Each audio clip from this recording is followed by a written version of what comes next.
जय हिंद साथियों। आज हम बताने वाले हैं क्लास 10th में ज्योमेट्री बता रहे थे। ज्योमेट्री में कुछ बेसिक दे दिए थे और उसके बाद थेल्स प्रमेय को सिद्ध कर दिए थे। तो आइए थेल्स प्रमेय के विलोम को सिद्ध करते हैं। थेल्स प्रमेय का जो विलोम होता है उसी को आज हम सिद्ध करेंगे।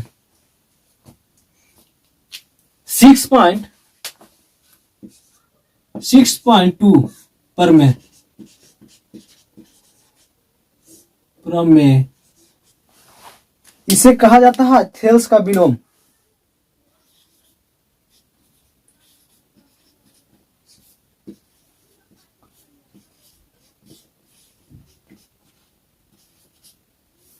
थेल्स का विलोम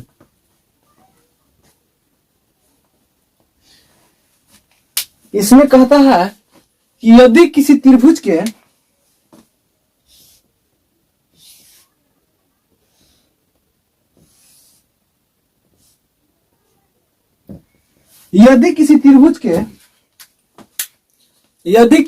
के दो भुजाओं के समानांतर यदि किसी त्रिभुज को दो भुजाओं को किसी रेखा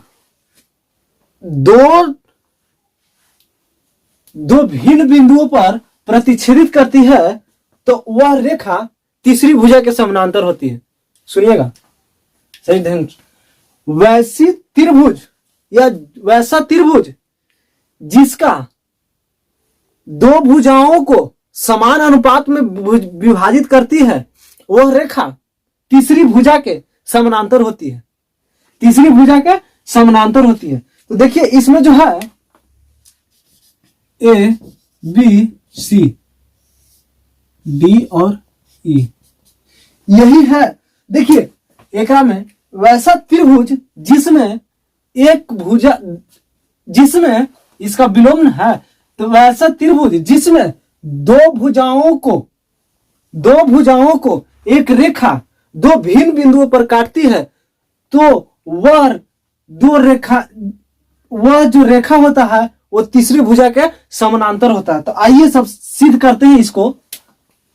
देखिए इसको सिद्ध करने के लिए सबसे पहले हम प्रमाण लिखते हैं। प्रमाण विशेष प्रतिज्ञा बोलो।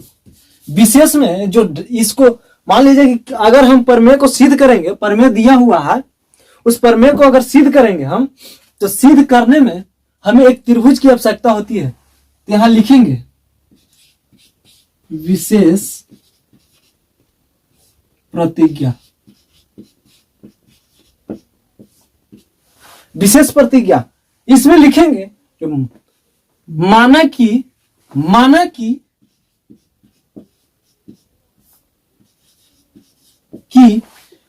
कि एबीसी एक त्रिभुज है। माना कि एबीसी एक त्रिभुज है।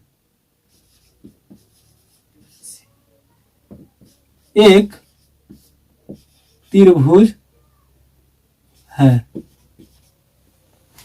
त्रिभुज है जिसमें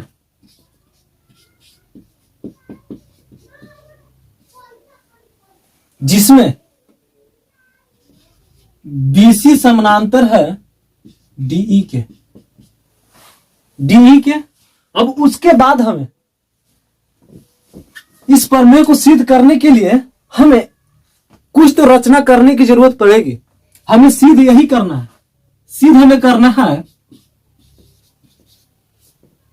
सिद्ध करना है एडी।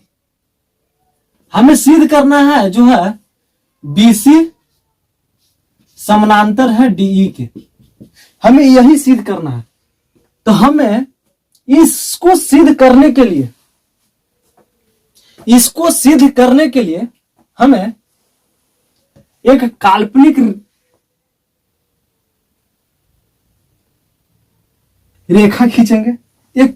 रेखा खींचेंगे जिसको ई डैश लिखेंगे, जिसे हम ई डैश लिखेंगे। यहां लिखेंगे रचना में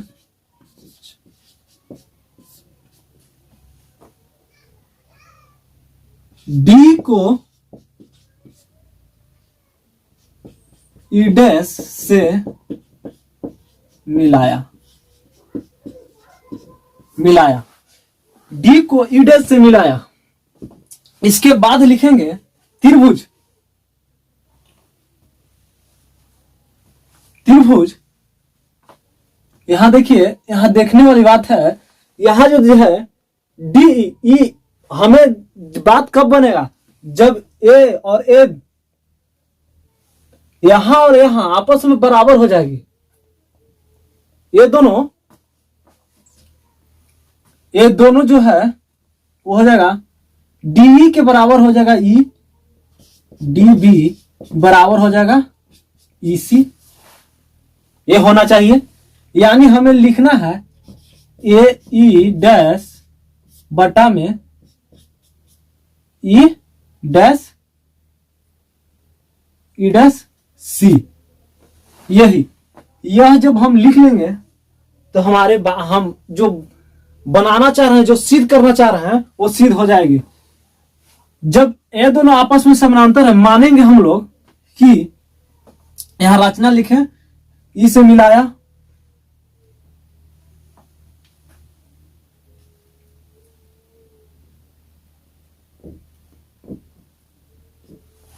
ई से मिलाया, ठीक है। अब इसके बाद हम चलते हैं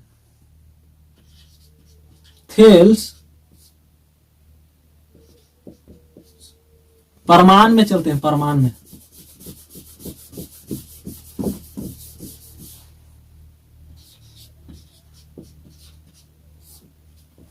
परमाण में जो देखिए, इसमें जो है एक त्रिभुज है, जो बड़ा त्रिभुज है हमें लेना है, यानी इसको हमको लेना है। यह जो त्रिभुज है ए बी सी, हमें जो लेना है इसको, यानी डी बराबर ई डैश को लेना है, हमें ई में चलना है। तो परमाण में त्रिभुज ए बी सी में, तो त्रिभुज एबीसी में देखिए, हमें थेल्स प्रमेय से, देखिए थेल्स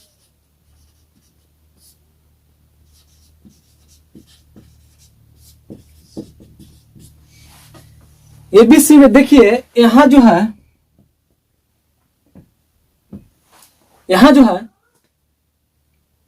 यह देखिए, तो ये इसमें थेल्स प्रमेय सटीक बैठ रहा है कि ना।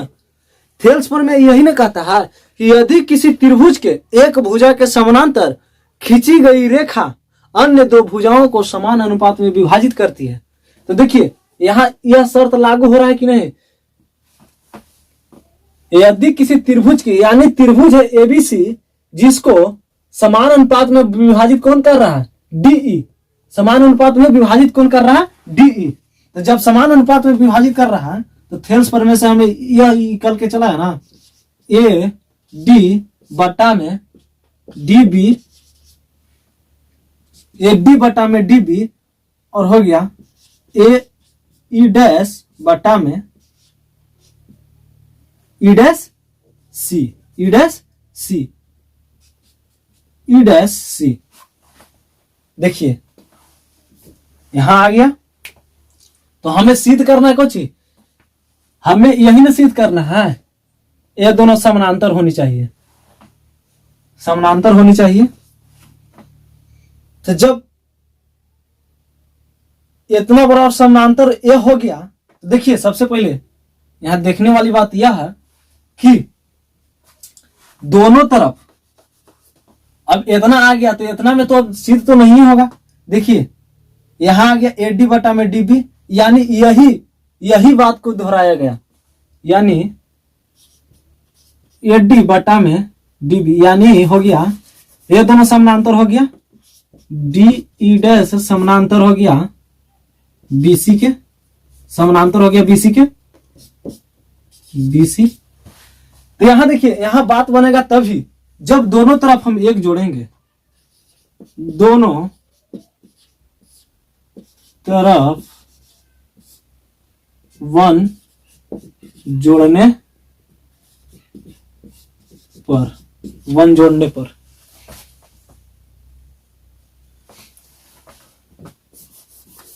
दोनों तरफ यहाँ घटाते हैं, दोनों तरफ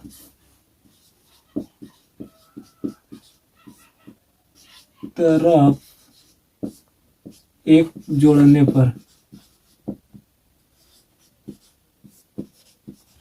1 जब जोड़ेंगे दोनों तरफ तो देखिए AD बटा में DB प्लस 1 बटा में 1 हो जाएगा बराबर हो जाएगा AE डैश बटा में A डैश C प्लस 1, यही ना होगा।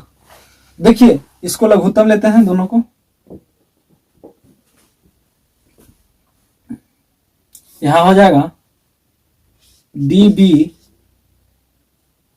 हो जाएगा एलसीएम, DB हो गया तो यहां हो जाएगा AD प्लस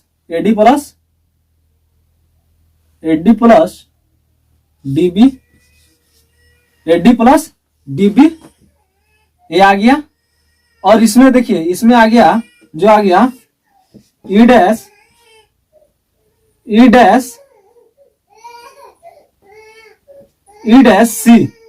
C आ गया। तो देखिए E डैश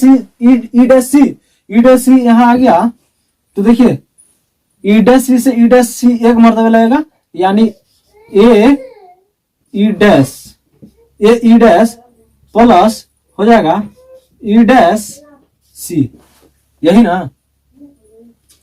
यहां देखिए बात बन गया, यहां हो गया AD बटा में AD प्लस DB, यानी A और D प्लस DB, यानी AC बना AB बना AB बटा में DB, AB बटा में DB हो गया। अब देखिए यहां देखिए, अब यहां बात बनेगा E डैश और E dash C, E dash और E डैश C, ये दोनों मिलके बना A और C, AC बटा में E डैश C, यानी कहने का अर्थ यह हुआ कि जब AB बराबर AC है, AB बराबर है AC के, तो AB बराबर है AC के, तो DB बराबर हो जाएगा E डैश C के। तो देखिए हमें यहां से यह मालूम चला कि E डैश C जो आया BD और E डैश C जो आया वह देखिए यहां E डैश C BD के बराबर है। तो जब AD बराबर E डैश C आया तो देखिए यहां बन गया बात। सबसे पहले कि देखिए यहां DE हो गया, DE बराबर DE समानांतर हो गया BC के, तो DE समानांतर BC के हो गया, तो AB बटा में DB बराबर आ गया AE डैश बटा में EC। जब इसको बराबर इतना आएगा तो इसके बराबर भी इतना आएगा ना। देखिए AE बटा में EC, AE बटा में EC आएगा ना। यहां तो हम लाना चाह रहे थे वो तो आ गया ना। जब देखिए हमने काल्पनिक रेखा एक बनाया था और समानांतर खींचे थे। जब ये समानांतर खींचे तो इसके समानांतर आया ना, इसके समानांतर आया। जब इसके समानांतर ई आया तो इसी को काल्पनिक रेखा में खींचे। तो जब इतना बराबर इतना होगा तो जाहिर सी बात है कि DE समानांतर हो जाएगा BC के। हमें यही लाना था, प्रूव करना था। ये समझ में आया?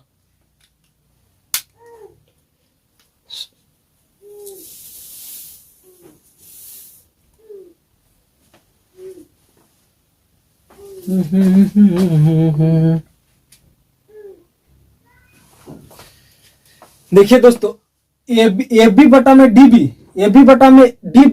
आया E डैश कितना है। देखिए यहां देखिए सबसे पहले कि AD बटा में DB बराबर ए ई डैश बटा में ई डैश सी। जब इसको बराबर इतना है तो हम क्या हम यह लिख सकते हैं ना, देखिए सोचने वाली बात है, यह हम लिख सकते हैं ना कि